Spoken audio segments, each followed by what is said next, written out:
গণতন্ত্র, এখন এটার জোয়ার চলতেছে, জোয়ার। এখন এই গণতন্ত্রকে ইসলামাইজেশন করার জন্য উঠে পড়ে লেগেছে, এটা ছাড়া উপায় নেই। এখন দলিল দেবে কেমনে? ইসলামে শুরা আছে, ইসলামে শুরা আছে, তো গণতন্ত্রতে শুরা। হ্যাঁ ঠিকই আছে, ছাগলের 4টে পাও আছে, গরুরও 4টে পাও আছে, ছাগলের শিং আছে, গরুরও শিং আছে, ছাগলের লেজ আছে, গরুর লেজ আছে। ছাগল আর গরু কি সমান? কোথায় শুরা? শুরা হচ্ছে আহলুল হাল্লে ওয়াল আকদ, যারা বিচক্ষণ, দিনদার, নেতা নির্বাচনের যোগ্যতা রাখেন, এই রকম লোকদের মাধ্যমে যে কমিটি গঠন করা হয় তাকে বলা হয় কি? শুরা। আহলুল হাল্লে ওয়াল আকদ, যা খুবরা, তাদের অনেকগুলো কোয়ালিটি আছে। অপরদিকে গণতন্ত্র কাকে বলে? গণতন্ত্র হচ্ছে এখানে মানুষের মাথা গণনা করা হয়। এখানে একজন শিক্ষিত অশিক্ষিত, ওই ফারুক সাহেবের ভোটের যে মূল্য আর একটা মদখোর মাতালের ভোটের মূল্য একই। একজন জুয়াচোর, একজন শাইখুল হাদিসের ভোটের মূল্য এক। এটা হচ্ছে গণতন্ত্র। এখন যদি কেউ বলে না না না আমরা তো ওই গণতন্ত্র করি না, কোন গণতন্ত্র করো ভাই? নির্বাচন হয় বাংলাদেশের যে গণতন্ত্র আর আমেরিকার গণতন্ত্রের নির্বাচন পদ্ধতি এক না আলাদা? এক। তাহলে কি পার্থক্য হচ্ছে?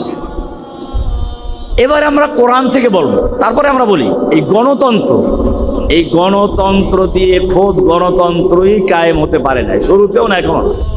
আমেরিকায় যখন প্রথম গণতন্ত্রের স্লোগান তৈরি করা হয় তখনও হাজার হাজার না লাখ লাখ লোক হত্যা করা হয়েছে।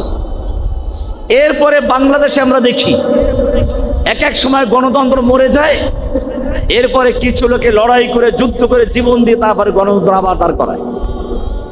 এরশাদের সময় গণতন্ত্র চিপে ধরলো, তারপরে নূর হোসেন একজন দাঁড়িয়ে গেল, গণতন্ত্র কি হোক, গুলি খাইলো, গণতন্ত্র দাঁড়াইল। এরপরে আবার গণতন্ত্র খেয়ে ফেললো, আসলো হাসিনা, গণতন্ত্র মরে গেছে। তখন আবার নূর হোসেন আবু সাঈদ বুক পেতে দিল, লড়াই করলো, জাতিসংঘের হিসাব অনুযায়ী 1400 লোক জীবন দিল। আরে ভাই, দেশটা তো গণতান্ত্রিক দেশ, লড়াই করতে হলো কেন? ও জায়গারও পরিষ্কার হয়ে গেল খোদ গণতন্ত্র গণতান্ত্রিক উপায়ে কায়েম হতে পারে না। তার জন্য লড়াই করতে হয়, যুদ্ধ করতে হয়, জীবন দিতে হয়, মারামারি করতে হয়, তারপরে গণতন্ত্র কায়েম করতে হয়। তাহলে বোঝা যাবে আল্লাহ রাসূল সাল্লাল্লাহু আলাইহি ওয়াসাল্লাম যেটা শিক্ষা দিয়েছেন, যদি তুমি আদর্শ কায়েম করতে চাও, যদি তুমি দিন কায়েম করতে চাও, তাহলে বদরে, ওহুদে, খন্দকে, হুনাইনে যেভাবে আল্লাহ রাসূল সাল্লাল্লাহু আলাইহি ওয়াসাল্লাম কাজ করেছেন, লাকাদ কানা লাকুম ফি রাসূলিল্লাহি উসওয়াতুন হাসানাহ, তোমাদের জন্য রাসূলের মধ্যে রয়েছে উত্তম আদর্শ। আব্রাহাম লিঙ্কনের মধ্যে নয়, আর কার্ল মার্কসের মধ্যে নয়, লেনিনের মধ্যে নয়। মা ক্বালা, আল্লাহ তাআলা বলেন নাই লাকাদ কানা লাকুম ফি আব্রাহাম লিঙ্কন উসওয়াতুন হাসানাহ, লাকাদ কানা লাকুম ফি কি মাউশাতুন উসওয়াতুন হাসানাহ, তোমাদের জন্য রয়েছে আব্রাহাম লিঙ্কনের মধ্যে উত্তম আদর্শ, এটা বলেছে। তাহলে কেন যেই মরা গণতন্ত্র, যেই মরা গণতন্ত্র দাঁড়াইতে হলে যুদ্ধ করতে হয়, লড়াই করতে হয়, সেই গণতন্ত্র নিয়ে আজকে লাফালাফি করা, সেই গণতান্ত্রিক প্রক্রিয়া ইসলাম কায়েম করা।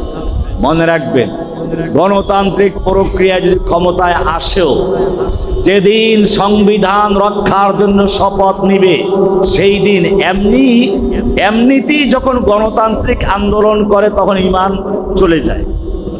ঈমান কি হয়? চলে যায়। তারপরও যেদিন সংবিধান রক্ষার জন্য শপথ করে সেদিন ঘোষণা দিয়ে ঈমানটা চলে যায়। কারণ কি জানেন? কারণ হচ্ছে কি, ওই সংবিধান কি ইসলামের সংবিধান? তাহলে আপনি একজন মুমিন হয়ে, আমি এটা কোরআন থেকে বলবো, এখন গণতন্ত্রের সম্পর্কে ইসলামের আকীদার পার্থক্য আমি বহু লেকচারে বলেছি, আজকে ওইটা বলে সময় নষ্ট করবো না। কারণ গণতন্ত্রের মূল স্লোগান হচ্ছে মাস্তার সুলতানের জামিয়ান আশরাফ, সকল ক্ষমতার মালিককে জনগণ। ইসলামের সকল ক্ষমতার মালিক কি? তাহলে এইখানে পার্থক্য হয়ে যায়। গণতন্ত্রে আইন বানাবার অধিকার কার? গণতন্ত্রে জনগণের ভোটে নির্বাচিত পার্লামেন্ট মেম্বার আইন বানায়। তার মানে কি? তার মানে হচ্ছে আপনি ভোটের মাধ্যমে ভোট দিয়া সংসদে কিছু লোক পাঠাইলেন যারা আইন প্রণেতা, যারা কি এখন ওরা যে কোনো আইন পরিবর্তন করতে পারে, বাতিল করতে পারে, অন্য আইন তৈরি করতে পারে। এই তো কথা। তাহলে এবারে কোরআন আয়াত না, কোরআন বলছে আম লাহুম শুরাকা শারাউ লাহুম মিনাদ-দীনি মা লাম ইয়াযাম বিহিল্লাহ। তাদের কি এমন কোন শোরাকা আছে? শোরাকা শরীক মানে আল্লাহর শরীক। আল্লাহ যেমন আইন দিয়েছেন, আলা লাহুল খালকুল আমর, আইন দেওয়ার মালিক কে? আল্লাহ যেমন আইন দিয়েছেন, শরিয়া দিয়েছেন, ঠিক যারা নাকি আল্লাহর আসনে বসে আইন তৈরি করছে, বিধান দিচ্ছে, আল্লাহ বলছেন আম লাহুম শুরাকা, তাদের কি এমন কোন শোরাকা আছে? শারাউ লাহুম মিনাদ-দীন, যারা তাদের জন্য দ্বীনের এমন শরিয়া তৈরি করে দিচ্ছে, মা লাম ইয়াযাম বিহিল্লাহ, যা আল্লাহ অনুমোদন করেন নাই। তাহলে যারা সংবিধান, যারা সংসদে বসে আইন তৈরি করে, তারা কার জায়গায় বসলো? আল্লাহর আসনে বসলো। কার জায়গায়? তাহলে আমরা যদি বলি মক্কার খানায় কাবাতে 360টা মূর্তি ছিল যাদের মানুষ পূজা করত, আর ঠিক তেমনি ভাবে আমাদের বাংলাদেশের খানায় কাবা, সেখানেও 300 কয়টা মূর্তি বসে বৈশা, তারপরে আইন তৈরি করে সেই আইন যদি মানা হয়, এটা তো পূজা করা। এটা কি?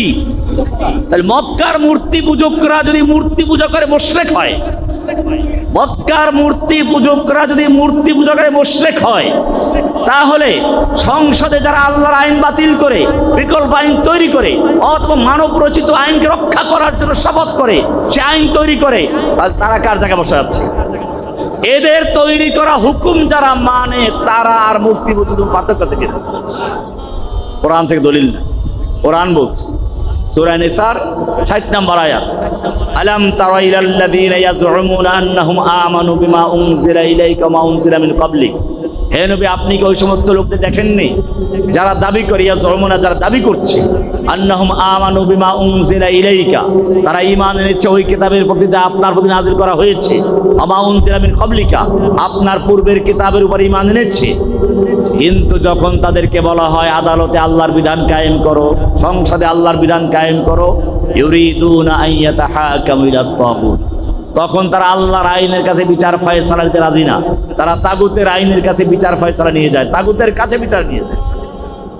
ওয়াকাদ উমিরু আন ইয়াকফুরু বিহি, তাদেরকে আদেশ করা হয়েছিল তাগুতকে বর্জন করতে, প্রত্যাখ্যান করতে। ওয়া ইউরিদু শাইতানু আন ইউযিল্লাহুম দালালাম বাঈদা। এরপরে আল্লাহ বলছেন ওয়াইদা কিলা লাহুম তাআলাউ ইলা মা আনজালাল্লাহু ইলার রাসূল, যখন এই লোকগুলোকে বলা হয় আসো আল্লাহর দিকে, আল্লাহর কিতাবের দিকে, আল্লাহর রাসূলের দিকে, সুন্নাহর দিকে, আল্লাহর কিতাব রাসূলের সুন্নাহ দিয়ে দেশ চালাই, শাসন করি, তখন তারা কি হয়? আল্লাহ বলছেন রাআইতাল মুনাফিকিনা ইয়াসুদ্দুনা আনকা সুদুদা, আপনি এই মুনাফিকগুলোকে দেখবেন। কাদের দেখবেন? কি বলেছেন আল্লাহ? মুনাফিক বলেছেন। রাআইতাল মুনাফিকিনা, আপনি মুনাফিকগুলোকে দেখবেন, ইয়াসুদ্দুনা আনকা সুদুদা, তারা আপনাকে, আপনার থেকে তারা আস্তে করে তারা ঘাড় নিচু করে চলে যাবে।